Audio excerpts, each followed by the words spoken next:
Alors, Noisette, l'idée m'est venue il y a 2 3 ans. Il y avait un écureuil qui était chez mes voisins, dans un grand noisetier, voilà, et qui s'amusait à aller de branche en branche. Et puis l'idée m'est venue de faire en dessin animé un écureuil qui tombait. Voilà, c'était juste ça, une chute d'écureuil, bon, histoire de peindre un arbre, et puis la chute. Sauf que j'avais pas fait de dessin animé depuis 9 ans. Alors la dernière fois que j'ai fait du dessin animé vraiment créatif, c'était avec mon camarade Malek. On a fini fin 2016, La Légende de Kili Junior, donc une petite série humoristique western. Alors c'était très très débutant encore, hein. On a démarré en 2013 avec Bienvenue chez les Margotons. Pas animé d'ailleurs, c'était de l'illustration avec du son, et puis petit à petit on s'est amusé à faire ce western en 9 épisodes, qui nous a bien épuisé à l'époque, surtout qu'on avait plein de choses en même temps, diffusion d'une émission, etc.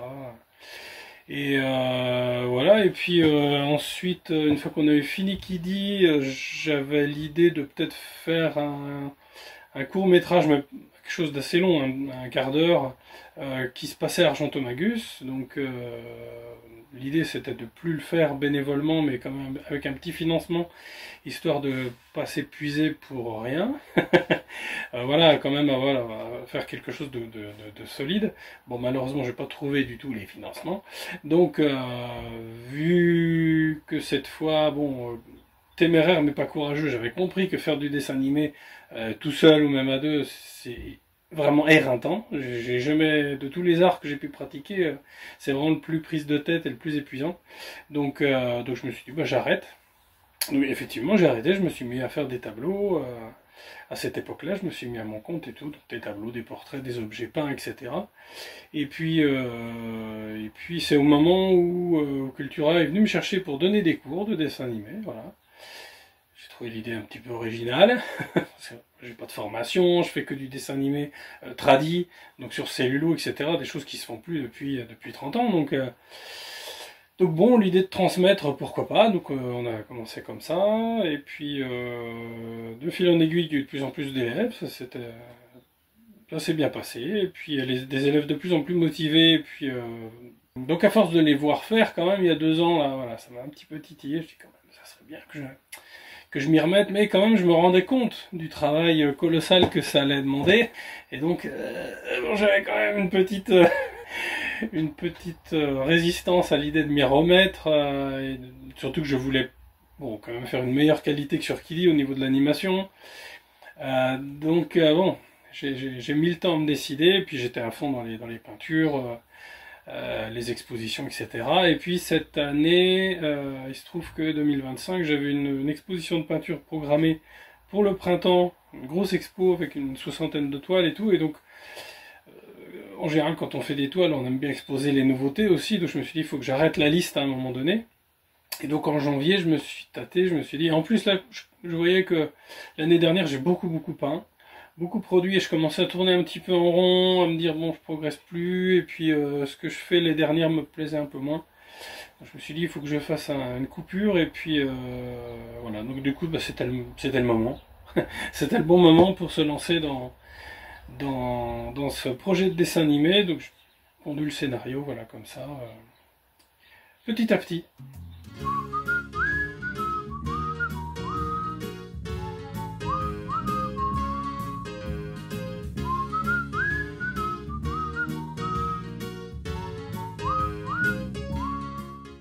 Alors l'idée de Noisette au départ c'était vraiment juste un écureuil qui tombait de sa branche, et puis de fil en aiguille, bon, j'ai trouvé cette idée de Terry, que ça se passe à la fin du 19e siècle en Amérique du Nord, etc.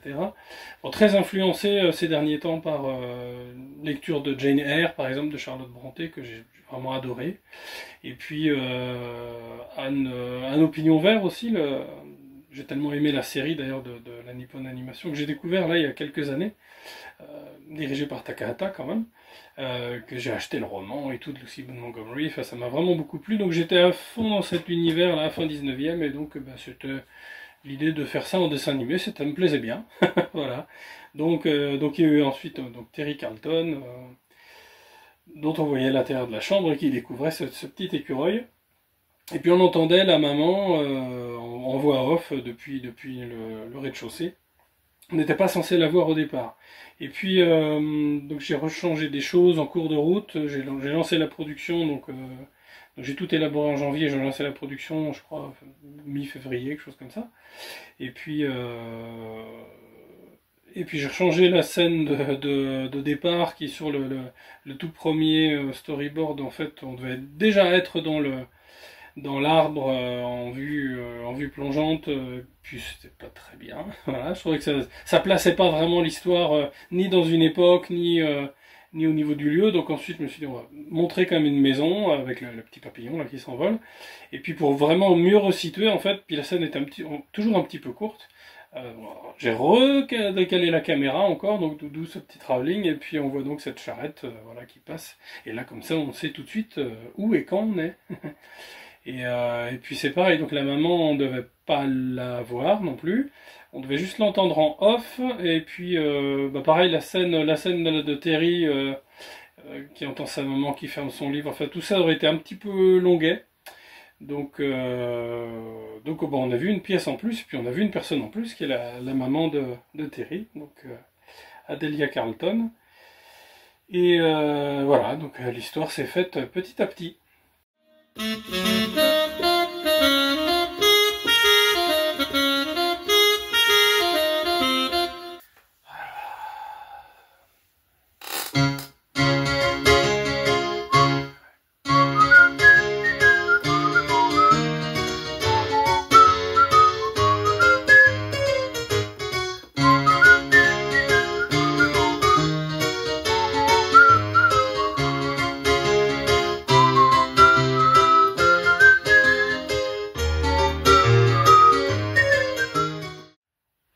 Alors au niveau des voix, eh ben, bon, j'avais très envie de faire Terry, parce que alors, ça fait partie des choses qui m'avaient beaucoup plu dans Kiddy. Il y avait les décors, bien sûr, c'était juste avant que je me lance à faire des peintures, des paysages, etc. Et j'avais adoré faire les décors, donc je me suis dit, il faut vraiment que je fasse des décors qui me plaisent, des décors quand même assez fouillés, mais toujours avec mon style, le style que j'avais utilisé pour Kiddy, je voulais que c'est un côté un petit peu comme ça, un petit peu aquarellé, même si je le fais à la gouache. Et puis donc il y avait le choix des voix, donc voilà, donc j'avais pris énormément de plaisir à faire Chili. Il me manque mon petit Chili. Donc je me suis dit j'ai vraiment envie de refaire un petit peu de comédie, donc je me suis attribué le rôle du jeune Terry. Et puis pour une fois j'ai fait d'ailleurs une voix sans accent, parce que sinon j'aime beaucoup faire des accents très rigolo, voilà. Mais pour une fois, bon, c'était plus dur pour moi, c'était un peu plus compliqué. Une voix plus proche de la mienne. Et puis, et comme on avait cette année, pour les cours de dessin animé, on avait la chance, alors l'année dernière, on avait Jeff, que je salue, Jeff Segar, qui est le petit-fils du créateur de Popeye, qui a été notre premier parrain sur la saison de cours chez Cultura, je salue Yana d'ailleurs, sa compagne. Voilà. Cette année, j'avais demandé à Jackie Berger, voix de Steban dans Les Cités d'Or, de Sid dans Tom Sawyer, de 2001 de Indiana Jones, Arnold, enfin et j'en passe. Le petit Jack dans Flo et les Robinson Suisses, j'adore d'ailleurs quand elle fait cette voix-là. Et donc comme elle était la marraine, je dis, bon, je vais peut-être lui demander, bon, elle est quand même en retraite depuis quelques années, donc je savais pas trop comment lui demander, puis un jour, bon, à force quand même, elle suivait les élèves et tout, je me suis dit, bon, je vais lui dire, je vais faire un petit film, et puis il y aura un petit rôle. Donc le rôle du petit écureuil, qui devait pas s'appeler Noisette au début, il avait pas de nom en fait. Le titre du film, Noisette, c'était juste par rapport à cette idée voilà, de la noisette qui sert un peu de fil conducteur au film en fait. Et puis j'ai montré quelques dessins à ma maman, et puis c'est elle qui l'a appelé Noisette. J'ai dit, bon, finalement c'est mignon. Donc voilà, donc le petit écureuil s'appelle Noisette, et donc j'ai demandé à Jackie Berger, voilà, de faire la voix. Alors merci à elle, parce qu'en plus voilà, elle est sortie de sa retraite, j'ai produit ça sans un sou, donc elle a fait ça vraiment à titre bénévole et amical, et c'était super. C'était pas facile en plus, parce qu'on a fait ça par téléphone, donc le son était pas génial, mais bon, bah, ça colle bien en fait avec la voix de ce petit écureuil, puisque les écureuils parlent pas, donc il a une voix un petit peu étrange, et ça fonctionne bien. Alors elle a fait ça, voilà. Jackie, grande professionnelle, ça a été facile pour elle, plus que pour moi. Et puis donc là, il y avait la voix d'Adélia Carlton, donc la maman. Alors c'était pas facile parce que c'était vraiment très très court, il y a juste une réplique. Et juste à ce moment-là, dans les moments où je commençais Noisette, j'ai fait la connaissance par les réseaux d'une guitariste qui voulait se lancer dans la comédie, donc Lucie, qui m'a dit, bah tiens, si pour ton film tu as besoin de voix, bah justement, voilà, donc ça s'est fait comme ça. Cinquième Voilà. prix, plan 13. Terry, tu veux bien descendre, s'il te plaît? On va manger. T'es Tu juste, descends, s'il te t'enchaînes. plaît? Tu veux des- Ah, plus... tu veux pas que je fasse de coupure entre les Ouais, deux? carrément. Ok. Ouais. Tu peux faire une coupure là. Ouais. Et là, voilà, juste là après, le temps qu'on a le cut, et puis hop, on change de plan, quoi. Et voilà, on enregistrait ça, c'était super sympa. Donc j'ai le droit, elle est plus jeune que moi, mais j'ai le droit de l'appeler maman du coup.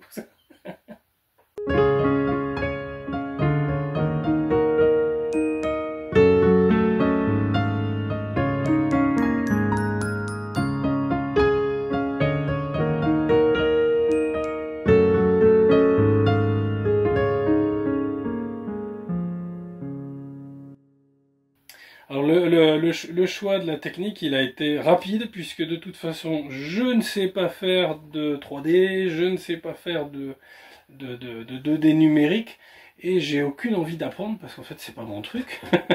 On avait fait Kiddy et tout, vraiment, sur cellulo, c'était mon rêve, en fait. Moi, je me suis nourri, et c'est toujours ce que je regarde, à peu près exclusivement, c'est-à-dire des dessins animés, que ce soit des séries ou des films d'animation, surtout des séries, des années 70, 80, un peu 90, éventuellement plus anciennes aussi, ou même tous les vieux Disney des années 30, 40 que j'adore. Donc que des choses sur cellulo. Et quand j'étais enfant, j'avais un album, vous savez les albums de la marque de chocolat là, avec le petit cheval, je ne vais pas citer la marque.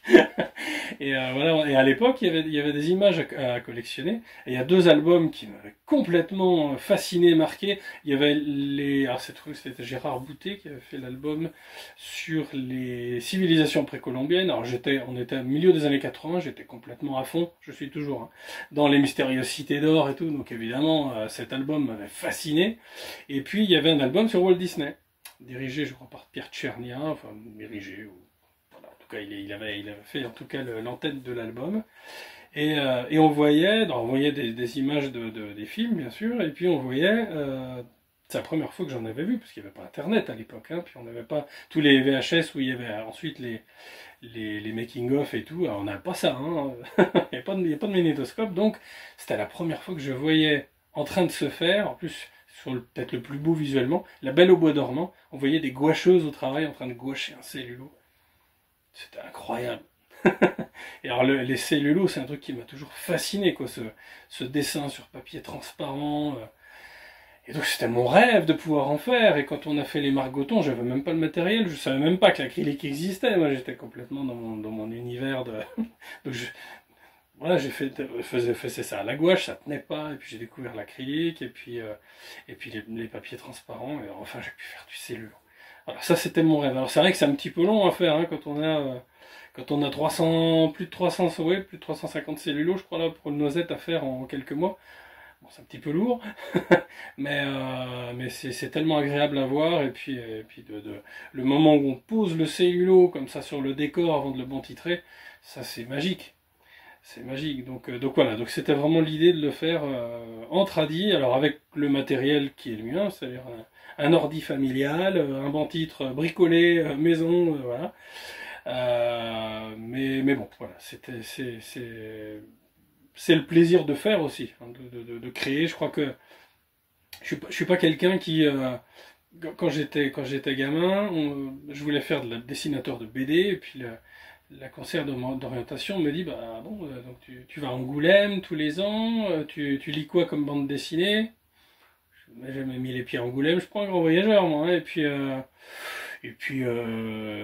bah, des BD, bon, je lis quelques Astérix, quelques Lucky Luke, les anciens, et puis voilà, c'est tout.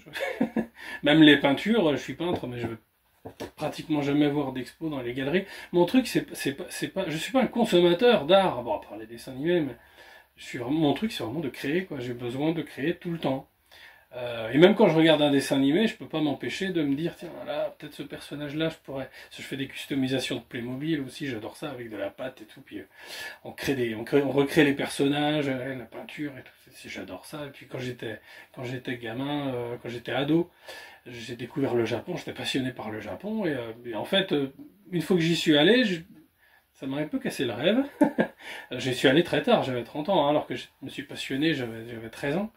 Et vraiment, c'est là que j'ai découvert qu'en fait, mon but, c'était pas de découvrir la réalité des choses, c'était de la recréer, en fait. De la rêver, puis de la recréer. Et c'est vrai que ce que j'adorais dans le Japon, bah, c'est que je lisais, je voyais tout ce que je pouvais à l'époque sur le Japon. Il n'y avait pas Internet, encore une fois, donc on avait peu de choses. Donc chaque chose était précieuse et en fait ce que j'adorais c'était je créais des maquettes de villes japonaises, voilà, je m'étais créé mon Japon à moi, voilà, c'est besoin de tout recréer tout le temps, c'est maladif. Donc voilà, donc ça c'est mes vacances en fait, voilà, quand je suis en vacances, plutôt que de m'en aller à gauche à droite, je me renferme et puis je crée tout un monde, y compris donc des dessins animés et puis les peintures, donc effectivement.